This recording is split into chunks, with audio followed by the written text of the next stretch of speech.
അഖില miss ആണ്. So ദാ നമ്മുടെ എക്സാമിന്റെ ടൈം ആയിട്ടുണ്ട് അല്ലെ. അപ്പൊ ഓരോ ആക്ടിവിറ്റിയും ഓരോ പ്രവർത്തനവും നമ്മൾ പഠിച്ചിരിക്കേണ്ടതില്ലേ. അപ്പൊ നമ്മുടെ പരീക്ഷയ്ക്ക് ഉറപ്പായിട്ടും ചോദിക്കാൻ പോകുന്ന ഒരു ചോദ്യമായിട്ടാണ് മിസ് വന്നിട്ടുള്ളത്. അത് ഏതാണെന്നറിയോ മക്കൾക്ക്?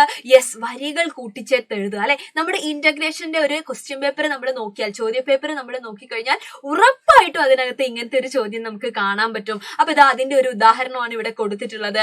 എന്താണ് ഇവിടെ പറയുന്നത്? പൂന്തോട്ടത്തിലെ കൂട്ടുകാർ അല്ലെ. അമ്മുക്കുട്ടിയുടെ പൂന്തോട്ടത്തിലെ കൂട്ടുകാരെ നോക്കി നീതുവും കൂട്ടുകാരും പാടുന്നത് നോക്കൂന്ന്. അപ്പൊ പൂന്തോട്ടത്തിൽ വന്നിട്ടുള്ള കുറെ കൂട്ടുകാരുണ്ട്. ദേ ഒരാൾ എന്താണ് കൂക്കൂ എന്ന് പറഞ്ഞ് കരയുന്നുണ്ട്, ഒരാൾ കിയോം കിയോം പറഞ്ഞ് കരയുന്നുണ്ട് അല്ലെ. അപ്പൊ അവരെ നോക്കിയിട്ട് അവരെ എന്ത് ചെയ്തിരിക്കുകയാണ്? പാട്ട് പാടിയിരിക്കുകയാണ് നമ്മുടെ അമ്മുക്കുട്ടിയും ഫ്രണ്ട്സും അല്ലെ. ആ പാട്ടാണ് ഇതാ ഇവിടെ കൊടുത്തത്. മിസ് അത് കുറച്ചുകൂടെ ഇതാ വലുതാക്കി മക്കൾക്ക് കാണാൻ വേണ്ടി ഇവിടെ വെച്ചിട്ടുണ്ട് അല്ലെ. അപ്പൊ മക്കളൊന്ന് വായിച്ചു നോക്കുക. എന്താണ്? പൂന്തോട്ടത്തിൽ പാടുന്ന കുറുകുറു പാടി പാറുന്ന യെസ് വെള്ളക്കുപ്പായക്കാരാ കൂടെ ഞാനും പോന്നോട്ടെ അല്ലെ. പൂന്തോട്ടത്തിൽ പാടുന്ന കുറുകുറി പാടി പാറുന്ന വെള്ളക്കുപ്പായക്കാരാ കൂടെ ഞാനും പോന്നോട്ടെ എന്നാ ചോദിച്ചിട്ടുള്ളത്.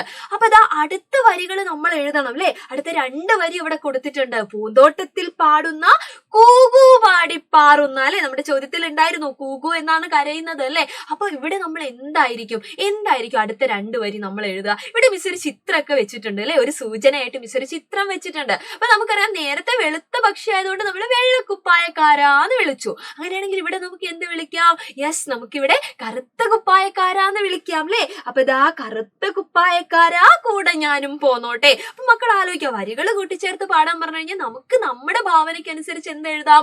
വരികൾ എഴുതാം അല്ലെ. പക്ഷെ അതിന്റെ സൂചനകളൊക്കെ നമ്മുടെ ചോദ്യത്തിൽ തന്നെ ഉണ്ടായിരിക്കും. ഇതാ ഇവിടെ കണ്ടില്ലേ. അപ്പൊ നമ്മൾ ചോദ്യം നന്നായിട്ട് എന്ത് ചെയ്യുക? വായിക്കുക. എന്നിട്ട് അതിനകത്ത് തന്നെ നമുക്ക് എന്ത് കണ്ടുപിടിക്കാൻ പറ്റും?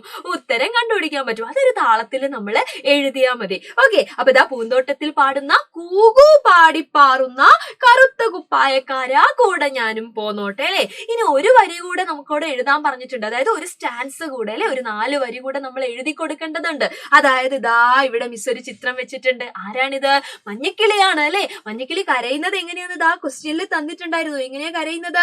കിയോ കിയോ എന്ന് പറഞ്ഞിട്ടാണ് കരയുന്നത് അല്ലെ. അപ്പൊ ഈ മഞ്ഞ കളർ ഇതാ മിസ്സിന് ഇഷ്ടപ്പെട്ട ഒരു കളർ കൊടുത്തു എന്നേ ഉള്ളൂ. മക്കൾക്ക് ഇതിനനുസരിച്ച് ആരെ വേണമെങ്കിലും അല്ലെ, ഏത് നിറത്തിൽ വേണമെങ്കിലും മക്കൾക്ക് എന്ത് ചെയ്യാം?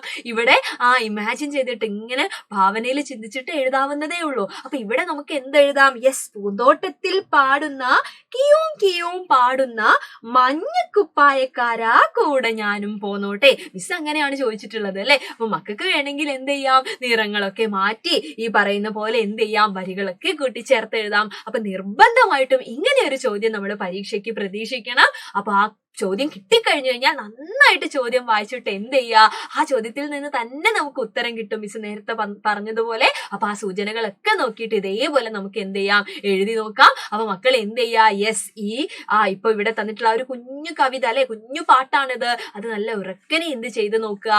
വായിച്ചു നോക്കുക. ഇതേപോലെ നിങ്ങൾക്ക് വരികൾ എഴുതാൻ കിട്ടുന്നുണ്ടോ എന്ന് നോക്കുക. ഒന്ന് എഴുതി നോക്കുക. അപ്പോഴത്തേക്ക് നമുക്ക് എന്താണ് എക്സാമിനൊക്കെ ക്വസ്റ്റ്യൻ വന്നു കഴിഞ്ഞാൽ അടിപൊളിയായിട്ട് ആൻസർ ചെയ്യാൻ പറ്റും. അങ്ങനെ നമുക്ക് ഫുൾ മാർക്ക് ഉറപ്പിക്കാനും പറ്റും. ഓക്കെ. അപ്പൊ ഇതിന്റെ എല്ലാ മക്കൾക്കും thank you so much and bye. Exam ഒക്കെ നല്ല അടിപൊളിയായിട്ട് തന്നെ എല്ലാവർക്കും എഴുതാം കേട്ടോ.